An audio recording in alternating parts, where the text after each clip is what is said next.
Gostaria que elaborasse mais em detalhes sobre a frase enfática. O autoajuste fino é recurso de valor inestimável no atendimento evolutivo às autorrequisições interassistenciais maxproexológico. Obrigado e meus parabéns pelo muito bem elaborado verbete e o tema. Cassandra Gramado.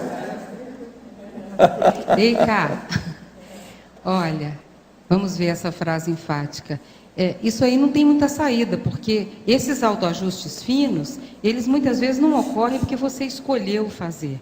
As neorrequisições assistenciais exigem esse ajuste fino. Vão aparecendo situações para você que são novas, que vão dizer, os amparadores começam a retirar as salvaguardas da assistência que você fazia, que eu pensava que era muita coisa. No entanto, no momento que eles me retiram a salvaguarda, eu noto que eu não tenho ainda experiência naquele patamar, naquele contexto. E eu estou quebrando a cara. Então, a gente tem uma ilusão de que até piorou. Fala, poxa, mas eu que dava conta do recado, estava tão bem, e agora eu estou caindo pelas tabelas numa condição dessa? Não, é porque as tabelas são outras, mudaram as tabelas. Então, mudaram as tabelas ou mudei eu?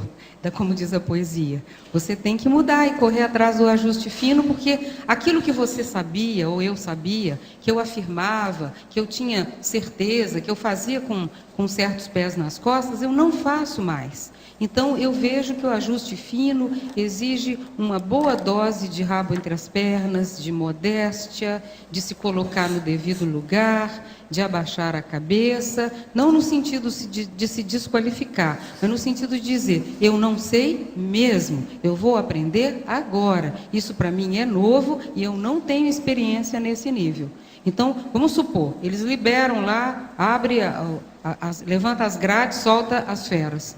Aquele povo vem todo atrás de você. Assuntos que você achava que estavam totalmente superados, que você é uma pessoa muito otimista, que você dá conta, que está tudo certo, você vê que não é bem assim. Que pela assimilação, você assimila aquela base de mal-estar, de sentimento de falência, de incompetência, que você não tinha antes. Então, aquilo está te afetando sim. Você ainda não tem anticorpos com aquilo. Então, o que eu vejo é que o ajuste fino, ele chega para gerar anticorpos. Ele é o antígeno, ele é o elemento que chega para justamente aumentar a sua imunidade. Um abraço, Cá.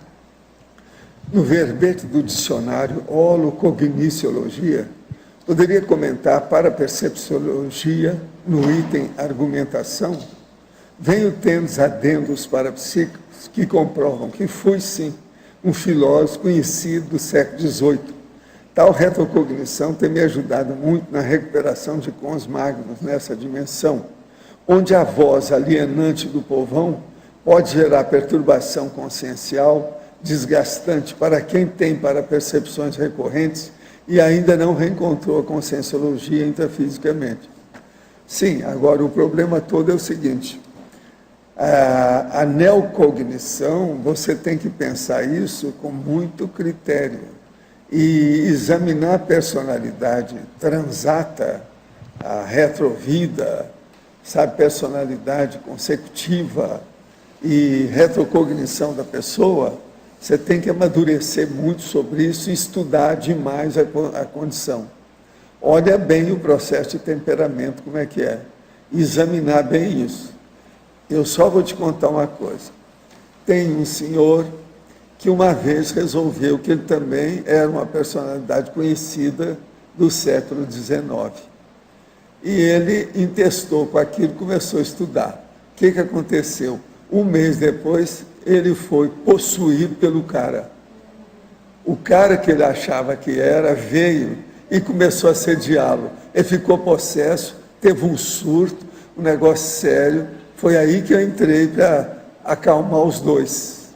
Agora, o melhor da história, ele errou, mas não foi 100%. Ele era um cara bem junto ao outro.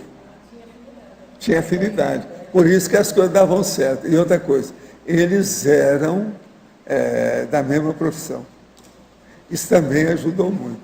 Então, veja, essa história é terrível. Eu nunca pude contar esse fato, porque envolvia muita coisa aí. Eu estou só falando assim, passando, porque eu não estou dizendo nada do detalhe.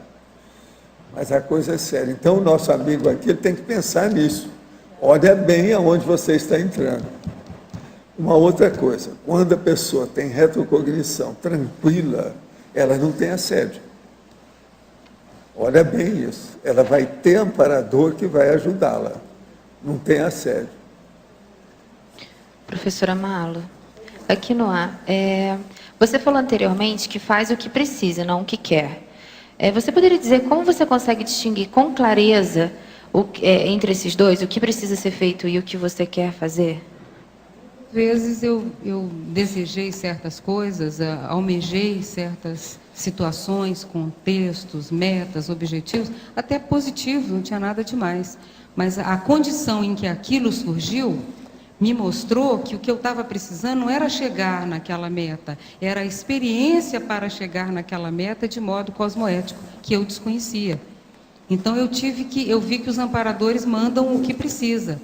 Quando a gente escolhe uma profissão, vamos supor, a pessoa escolhe uma profissão, é maravilha, foi lá, começou, foi para a universidade e viu que aquela profissão é uma parada para ela poder chegar lá. Ela vai ter 1001 dificuldades. Conseguiu formar, beleza, agora está tudo certo. Não, ela começa a profissão propriamente dita e ela percebe que tem os males da profissão e situações muito complexas que ela nunca poderia sequer imaginar que aquela profissão trouxesse para ela. Então, as nossas metas são um pouco, vamos dizer, a cenoura mesmo, elas são acenadas na nossa frente, são focos de interesse, a gente caminha em direção àquele objetivo, mas às vezes o principal não era chegar ao objetivo, era o caminho percorrido para chegar nele. Por isso que muitas vezes ao chegar na meta a pessoa não tem mais interesse, porque o que ela tinha que aprender para chegar naquela meta, ela vivenciou no caminho. Então o caminho às vezes é mais importante que a meta. A meta, ela às vezes representa pouco, mas a gente precisa disso como um estímulo para a automotivação, para manter a energia focada, é o megafoco. Então, é claro que você vai dizer, a desperdicidade me frustrou muito, eu pensei que era muito melhor do que é. Então, não é bem esse caso, mas você vê, o desassédio que é necessário para a gente passar nessa zona de turbulência para chegar à desperdicidade, é que é o grande barato, é o grande aprendizado que a gente está tendo. Então, nunca é um lugar totalmente tranquilo que você não vai ter experiência, porque tudo é na base de desafio. Então, a gente vê que a trajetória, muitas vezes, é mais importante que a meta, e a meta, ao ser alcançada, ela precisa mesmo ser deixada para trás, porque ele já perdeu, o desafio agora é outro. Eu pus aqui em algum lugar, estar além dos desafios, estar aquém ou estar além, é essa a questão. O desafio chega, você cumpriu o caminho, a trajetória foi feita, o que tinha que aprender, você aprendeu. Agora vamos para o próximo. Respondeu? Malo, aqui na letra B, Mariana, você pode falar um pouco sobre o que você comentou de assumir a responsabilidade, a multidimensionalidade? Como que é esse processo? Sim. Você... criar o tempo, né? Criar o espaço. É o que eu comentei antes também, Mariana. É colocar a multidimensionalidade nas dobras do cotidiano, não nas sobras. Muita gente coloca assim, quando ela tem tempo, ela deixa um buraquinho, ela vai fazer um curso, ou ela participa de uma dinâmica, ou mesmo o horário da TENEPS. É aquele buraco no dia a dia que a pessoa criou um ambiente que ela pode, naquele momento, se dedicar. No entanto, as situações tenepsológicas, elas podem ocorrer durante o dia inteiro e passar totalmente despercebido, que não é a hora. Então, veja, essa coisa de criar uma hora para a multidimensionalidade não deve ser só essa a melhor forma, deve ter outras maneiras. Então, acordar e pensar nisso o tempo todo, quando está lá fazendo o seu registro da técnica de mais um ano de vida, quando o seu vizinho está com um problema lá e traz para você, ou quando chega um e-mail de uma pessoa que você não vê há muito tempo e te traz uma outra condição, isso é assumir a multidimensionalidade. Para tudo, para atender aquilo tem importância. Então, quando a gente está muito assoberbado pelo cotidiano, a multidimensionalidade perde o relevo, ela não tem o relevo que deveria ter para a gente prestar atenção. Eu noto que eu melhorei muito nessa condição. O que você acha, Valdo? Você acha que eu melhorei? Eu dei uma melhorada? Acha? Assina embaixo, né? Tá. Te dou garantia. Quem te viu e quem te vê. Já não faz mais malo como antigamente. Como não faz mal a ninguém. Eu ouvi dos amparadores Não, assim, agora, Valdo. ela, quando chegou, era totalmente artista. Totalmente. Hoje Valdo, não é mais nada disso. eu ouvi uma frase muito interessante dos amparadores. Das malos, sempre a menor. E eu achei, gente, divertidíssimo isso aí, porque foi no momento lá da minha cirurgia, nas minhas coisas, e eu, como tenho essa percepção de sempre com o negócio do humor, essa frase assim, eu falei, gente, mas não podiam ter Essa tá inventado certa. uma coisa melhor na UTI, eu ouvindo esse tipo de frase. Igual, quantos anos faz, Marlon? Que nós nos conhecemos? É. 26. Pois é. É um quarto de século. Já estava na hora. Né? Pelo menos eu não fiquei tão atrasada, né? Tá, Vamos não. ficar para nós.